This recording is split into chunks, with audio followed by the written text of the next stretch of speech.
ঠাকুরনগরের হরিচাঁদ ঠাকুরের মেলা, যা বারুণীর মেলা নামে পরিচিত। চলুন আজকে তার সম্বন্ধে কিছু কথা বলি। এবার পুরো মেলাতে আমার সঙ্গে কে থাকবে? মিষ্টু। মিষ্টু আর আমি আপনাদেরকে দেখাবো পুরো মেলা ঘুরে ঘুরে, ঠিক আছে মিষ্টু? পুকুরে মানে বেশি লোকজন নেই এখনো, কালকের থেকে মেন স্নান শুরু হবে, 2 দিন পড়েছে এবার স্নান, মানে বুঝতে পারছেন কত পরিমাণে ভিড় হতে চলেছে। সাথে থাকুন, দেখাচ্ছে এই টোটাল এবারের বারুণী মেলা কেমন হয়, মতুয়া ধর্মের বারুণী মেলা কতটা ইম্পর্টেন্স মতুয়াদের জন্য, সেটাই এই ভিডিওর মাধ্যমে সবার সামনে তুলে ধরবো। মেলার শুরু হয়ে গেছে ঠাকুরনগর বারুণী মেলা, আর আমি আর মিষ্টে চলে এসেছি মেলা দেখতে। এই যে কামনা সাগর, যেখানে সবাই স্নান করে আর কি, পূর্ণ কামনা সাগর, যেখানে পূর্ণিমা বলা হয়। হাই করে দাও। কোথায় কোথায় ঘুরবো আমরা আজকে? মেলায় ঘুরবো। মিমির সাথে ঘুরতে ভালো লাগছে?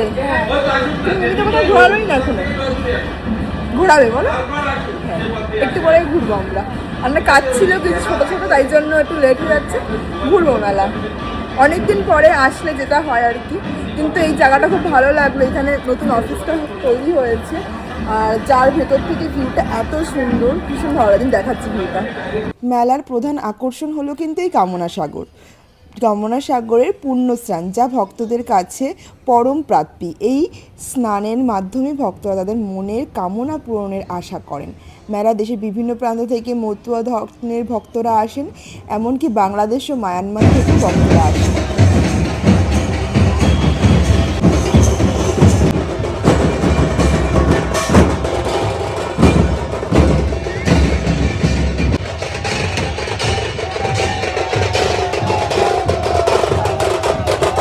বলো, জলপুরি দেখতে। কি কল এখন কি খেলে? ফুচকা।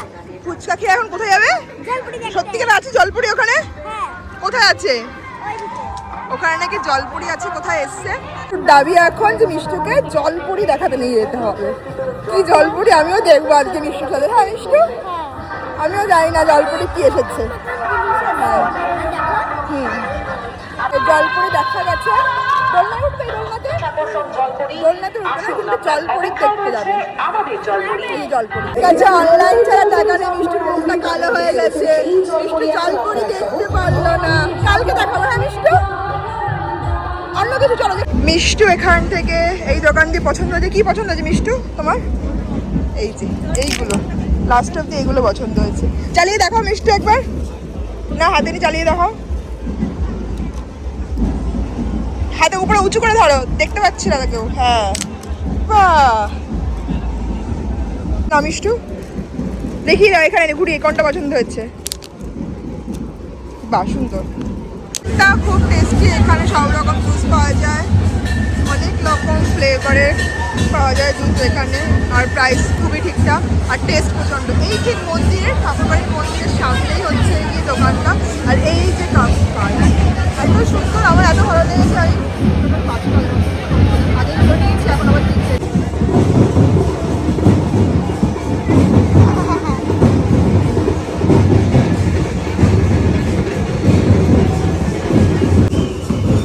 ভালো লাগছে খেতে,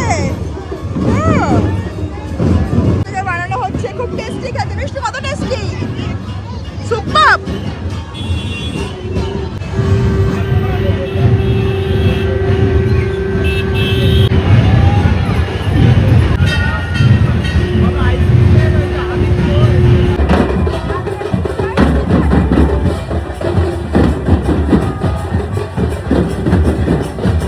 এই দিনটা ছিল বারুণী মেলার ঠিক একদিন আগে। অতটা যেরকম দেখলেন যে ডাঙ্কা বাজানোর লোকের ভিড়, এই বৃষ্টিতে পুরো জায়গাটা ফাঁকা হয়ে গেছিলো, কিন্তু কিছুক্ষণের মধ্যে বৃষ্টি থেমে গেছিলো। আমরা সকলেই ভাবছিলাম ওখানে দাঁড়িয়ে যে এত লোক কোথায় যাবে, বৃষ্টি কেন হচ্ছে। বিশ্বাস করবেন না, খুব খুব তাড়াতাড়ি বৃষ্টিটা একদম কমে গেল, আর কিন্তু বৃষ্টি সেভাবে আসেনি। তার মধ্যেও ভক্তরা চলে এসেছিলো, ভক্তদেরকে কেউ আটকাতে পারে না, বৃষ্টি হোক ঝড় হোক যাই হোক। বারুণী মেলায় ভিড় সারা জীবনই একই রকম থাকে। প্রায় 70 থেকে 80 লাখ ভক্ত মানে গোনা হিসাবে, কাউন্টিং হিসাবে আসেন, আর কাউন্টিং ছাড়া যে কত ভক্ত আসে সেটা হলো অগুন্তি। বৃষ্টিটা আটকে কোথায় দাঁড়িয়ে আছি? অনেক লোক দাঁড়িয়ে আছে আমাদের সাথে, তাই না? ভিজে পুরো চপচপে হয়ে গেছি আমরা, কিন্তু বৃষ্টি অল্প ভিজেছি, বেশি ভিজে তাই না?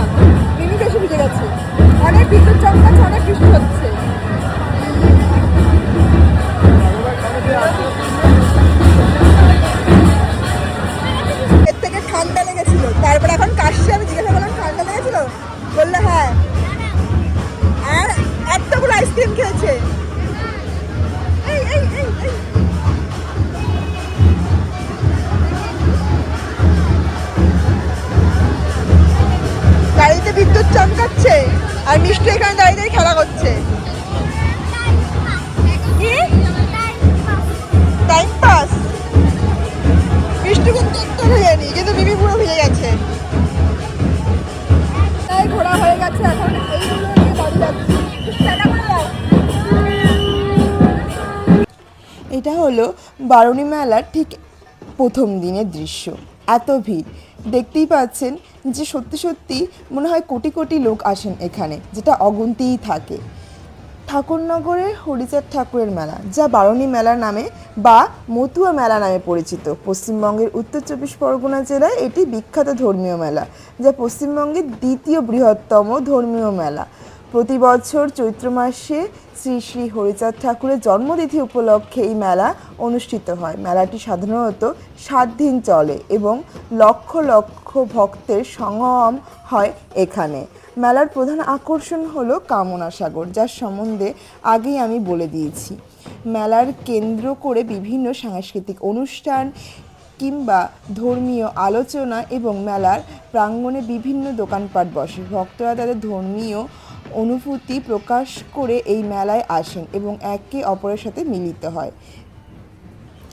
এই মেলায় আসে বিভিন্ন রাজ্যের থেকে বিভিন্ন দল।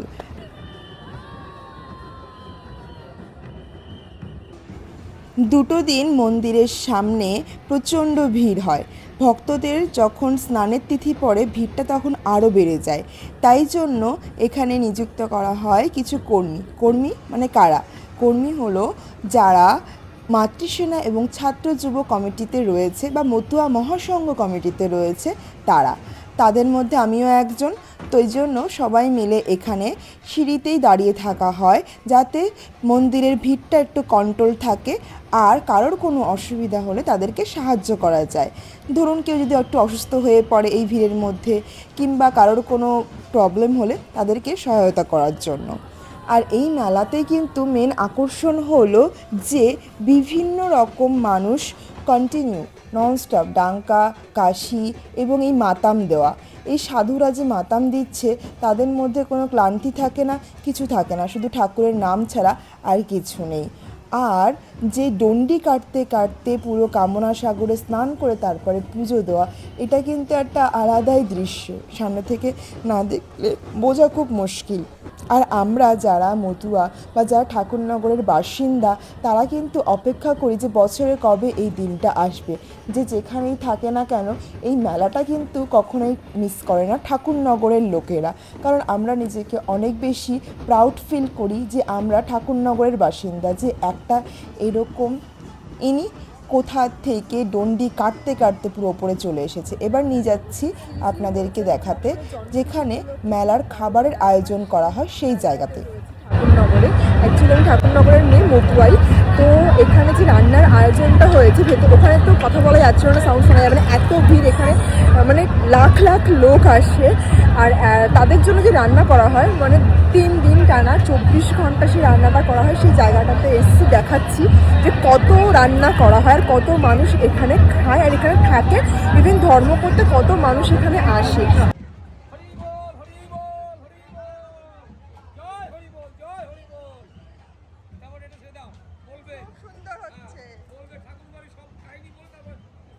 রান্নার দায়িত্বে যিনি ছিলেন উনি আমায় বলছিলেন ভালো করে ভিডিও করতে, সবাইকে দেখাতে, কারণ এত রান্না একসাথে ননস্টপ হয়, সত্যি সত্যি খুবই আশ্চর্যজনক জিনিসটা। আর এত খাটনি করে পরিশ্রম করে মানুষকে খাওয়ানোর জন্য তারা রান্না করছেন। আর এনারা কিন্তু প্রত্যেকেই ভক্ত, মতুয়া ভক্ত, ওনারাই এখানে রান্না করছেন। তো একদিক থেকে দেখুন মানে রান্না হয়ে যাচ্ছে, ওটাকে তুলে নিয়ে আবার কিন্তু ননস্টপ রান্না হয়েই যাচ্ছে। যেহেতু এত মানুষ এখানে আসে তো কেউ জানি খালি পেটে ফিরে না থাকতে হয় বা খালি পেটে জানি থাকতে না হয়, কারোর কোনো অসুবিধা না হয়, সেই জন্যই কিন্তু এই আয়োজন। মানে কেউ খালি পেটে এখান থেকে ফিরবে না, কারোর কোনো অসুবিধা হবে না। পুণ্যতিথি স্নান করেছে সকাল 7টা 59 থেকে 8টা 9 অবধি। যেটা অমৃত স্নান বলা হয় সেটা পড়েছি। তো এখন হচ্ছে আগের দিনের স্নানটা এখনো চলছে অলরেডি, এবার হবে পূর্ণতিথি স্নান কালকে সকালে। এখানে বসেছিল মেডিকেল ক্যাম্প, তো মেডিকেল ক্যাম্পটা ঘুরে ঘুরে দেখছিলেন শ্রী শান্তনু ঠাকুর মহাশয়ের স্ত্রী সোমা ঠাকুর, যিনি হরিচাঁদ ঠাকুরের বংশধর, মানে নাথ বউ হন ইনি। সবাই কিন্তু সোমা ঠাকুরকে ঠাকুরবাড়ির মা বলেই মনে করেন, কারণ এখন বংশ পরম্পরায় উনি ঠাকুরবাড়ির মা, মানে সবার আমাদের মা। ঠাকুরের দর্শনও কিন্তু খুব ভালো করে হয়ে গেল। এবার রাতের স্নানটা দেখতে চলে আসলাম। দেখলাম তখনও খুব হালকা হালকা ভিড় ছিল, কারণ বৃষ্টি আবারও হচ্ছিল।